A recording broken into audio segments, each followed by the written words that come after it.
I'm Dr. Chekairi. I'm one of the anesthetics consultants in UK. I'm talking to you from just outside London, and I can see that we got medical students and young doctors from different parts of North Africa and some from Europe. So welcome to this webinar, which I hope that gives you some inspiration and some direction on how to obtain a medical career in the United Kingdom. So I have been in the United Kingdom since 1998. I graduated in Morocco, and then I decided to go straight away and do all my training in the United Kingdom, where I obtained my training specialty or training diploma in Oxford hospitals, and I'm currently working as a consultant in North London for the last 14 years. So apart from my clinical work, which is to do with anesthesia and caring for patients in different parts of the hospital, I've been doing a lot of management and education training, and of course I contributed with a lot of colleagues in research and publications. My decision to come to this country go back to when I was at the second year of medical school. So I did visit London during summer, and I fell in love with the city, and I visited some of the universities, and at that time I said, this is where I'm going to do my training. At that time I didn't know what's the system, and that system in fact hasn't changed. So what I did back in '97 and what people did before me is the same right now. So nothing has changed in matter of you having the same path. So it was a dream at that time, but it turned to be a project when I started doing English at the third year of medical school. I invested in the English language in American Center. Back at that time, there were few centers, and it was part of my training education, which continued throughout my medical school. And once I had my qualification, I just registered for the exam. At that time, the English exam was part of the PLAB. So you take the English, then you take the MCQs, and the following day you take the practical. That's changed a bit now. So the process hasn't changed. It is still the same. It is simple. The first thing is that you got to have a qualification from a medical school which is recognized by UK. There is a way of checking that through our website, which the team will share with you. So you enter the name of your medical school, and it tells you whether that is recognized. It's instant. If you have that, you've got to spend 1 year as clinical experience after your qualification. There is a bit difference here. If you are, for example, from Morocco, where the diploma is an MD, usually they finish medical school at the 5th year, then they do 2 years house officer, and then they submit a thesis. So, for example, if you have the same system as in Morocco, or which is based on American system, that means that you've already spent 2 years experience. So you can start the process the time you submit your thesis, the time you are fixed as doctor or you have an MD. So the first step, of course, is English, and it's professional English to evaluate whether you are good at English or not is to take the IELTS. And I think that every country have a British center or British Council, and they provide IELTS. Unfortunately, for medicine, and only for medicine, they want you to have the highest score, which is 7.7, not less than 7.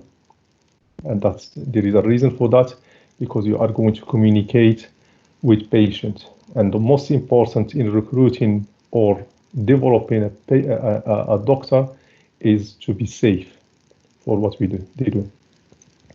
So English is something you can do, and you can start preparing for it, as I did from year 2 of my medical school, in fact. Once you have that 7.5, you can write to the General Medical Council to send them your certificate and your exam or the IELTS score, to tell them that I've got this qualification, I am capable to speak English, I want to take the PLAB test. And usually they will write back to you, they will tell you you're welcome, and you got to choose to take the first part of PLAB test, which is 3 hours of MCQs. The MCQs are multiple choice questions. That's what MCQs stand for. They are based on mainly clinical knowledge, very rarely on basic science. So it is mainly what you know to do to treat a patient. And the importance of the PLAB to access a career in United Kingdom is to ensure that your competencies are at the level of a doctor who graduated in the United Kingdom.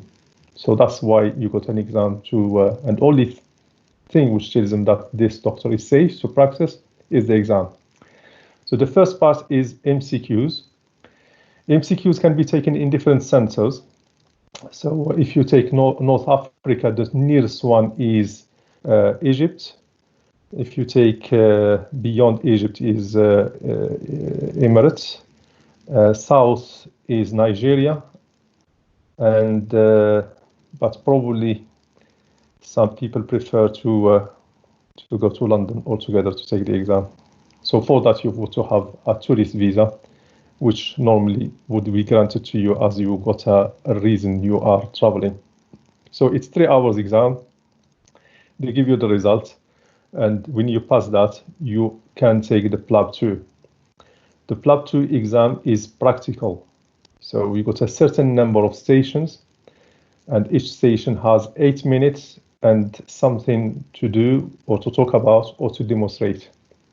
And it's really sort of real time. So we may give you a mannequin, which is simulation, to show how you can resuscitate a patient, or how to examine the abdomen, or they can give you an actor.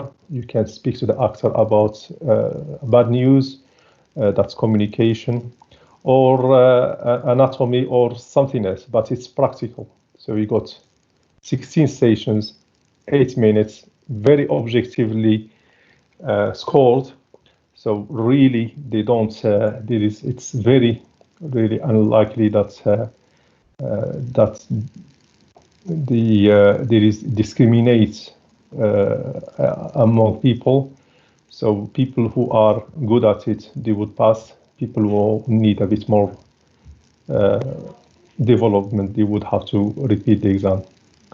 So when you pass the PLAB 2, at that time you can have the full registration with the General Medical Council, which means that you are fully competent to practice in the United Kingdom. That's the license they give you, and that's the time you start. You can look for a job. Jobs are generally available, but what you would find, and that happened to all doctors, is that for 3 to 6 months, you will do a period of observation. So you will find a hospital to a consultant, and that's not difficult. And you spend some time in a department of your choice, whether it's accident and emergency, or surgery, or orthopedics, or medicine, and you do some observation. You are not allowed to touch the patient unless you have a contract with that hospital. And the importance of that is that it allows you to familiarize yourself with the system. It's very important. I mean, if you're really good in matter of knowledge, you still, and competencies, you still have to do that period of observation. And I'm saying it lasts from generally 2 months to 6 months. And during that period, you start looking for a job. So the first job is generally you are in a department where you are paid to deliver a job. And of course, you are doing that job under supervision. During your training, you got always somebody to supervise you. And what we mean by supervision, it could be immediate. So you are doing things under the immediate supervision of a consultant, or it could be local. So there is the consultant is within reach, or it could be distant. So the consultant is at home and you are doing the work, and that's supervision. It will increase or it will reduce from immediate to distant according to your development, your experience, and your expertise. So you are not alone until you become a consultant. So when you become a consultant, you are responsible on some trainees. So you're never alone. You work in a department, there are colleagues. You never feel like you are out of your breath. You have a challenge, ask questions, you have answers, you have people to help you. So the first job generally, again, it depends where you want to do it, in the specialty you want to have. So you are paid to do that job, you are earning as you are learning, and then you enter the program of training, which is competitive. And the competition is based on you presenting your CV, and that's important that your CV has some of the competencies in matter of knowledge, skills, and attitude. So not only medical, knowing that you just graduated from medical school, so you don't have much experience, but the experience you can to show to these people that you are better than others could be the education you've done, the quality improvement projects, the research, publications, some voluntary work, or even your hobbies. If you were a musician, or so, just to show that you got a character, you work with people, you work in teams, you got some leadership skills, and that's the difference between different candidates.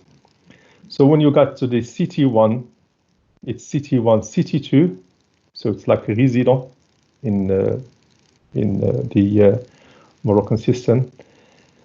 Again, there is a salary for that, and then you register with one of the colleges which oversee the specialty you want to be.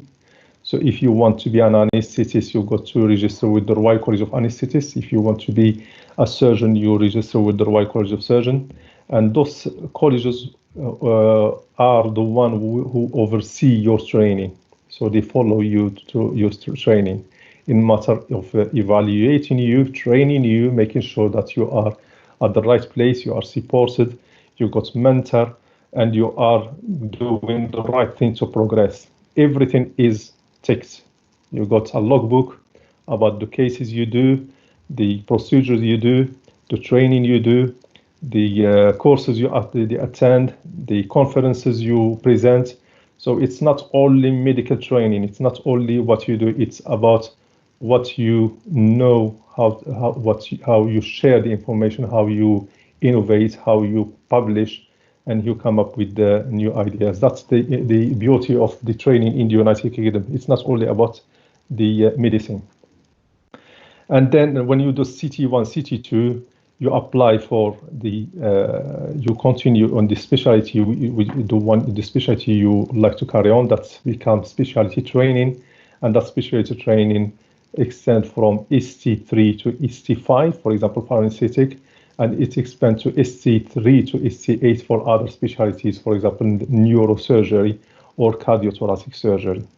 And in between, at ST4, ST5, a lot of people, they will take a year break, and they can go to do a fellowship in some other field like education, research, or do a master, or they go to other countries like Australia or New Zealand or Africa, where they spend a year doing the train still in the specialty, but they are doing something different, which could be getting specialty in some competencies, like if you are a general surgeon, you want to be better in colorectal, for example. So you spend that year doing just colorectal in a center of excellence who do colorectal. If you want to do, for example, robotic, you may spend a year in a center where you want just to do robotics.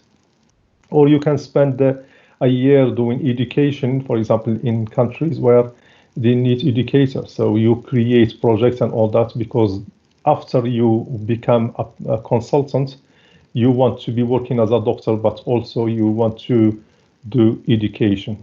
Most of the consultants in the United Kingdom, they do day-to-day job of looking after patients, but most of them, they have some subspecialty interests in certain fields. So some of them, they are educators, some of them are managers, some of them, they are researchers, some of them are involved in law, and some of them, they just want to have easy life. They don't want to do something else. So this is generally the path for somebody who just graduated from medical school, and straight away they go to do the blood test.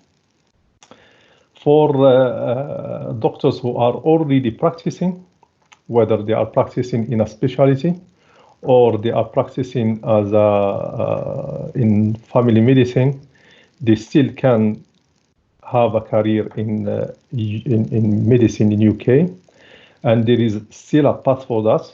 Whether they want to do blood test, that's again up to them.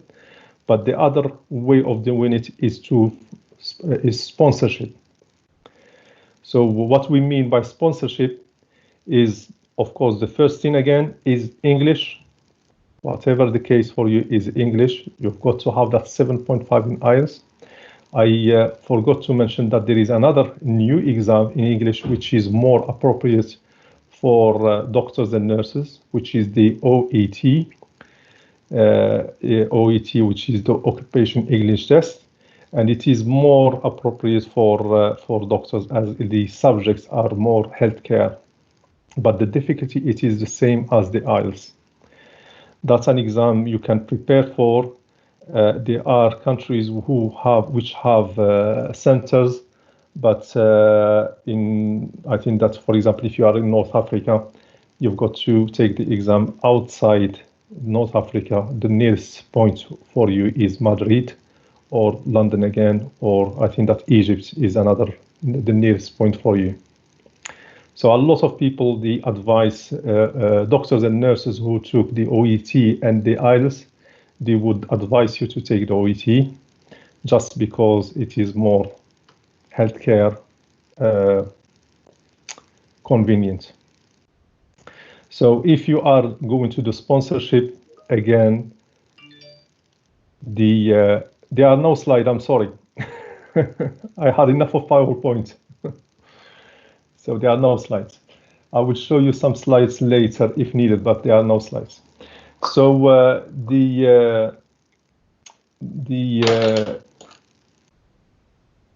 you do sponsorship. And sponsorship means that you fund a job in a hospital, and there are a lot of hospitals who offer jobs because there are always jobs. So you find that job, and I'll tell you how you can find jobs because there are websites you can look at.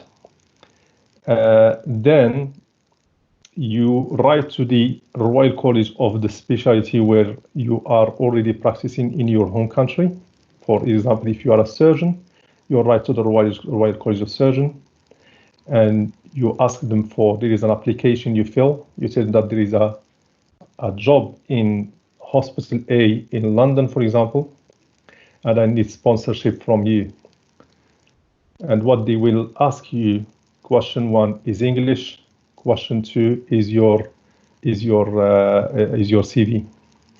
And as long as you have enough experience, which is about 2 years experience in this specialty, they will give you the sponsorship, which you can present to the General Medical Council. And the General Medical Council, again, the first question is, do you speak English? Do you have a good command of English? You show them the results of the IELTS, and the sponsorship from the college and the position in the hospital, and you can pursue that training. Normally, you got a 2-year training, and after the 2 years, you got to go back to your country. And if you want to go back to UK, you've got to apply again you've got to. There are different ways which allows you to go back if you need to. And during that 2 years, a lot of people, they take exam for the college exam, and they gain more specialty training, which allow them, if they want to go back to UK, to pursue the training to become a consultant. They can do that. So that's grosso modo the how things happen in the United Kingdom. The jobs are available on the NHS jobs website, which will be sent to you by the team tomorrow or Monday. They are available on the BMJ journal or website every week. In fact, now with the internet, there are jobs which are advertised every day. And there are, in fact, countries who are have some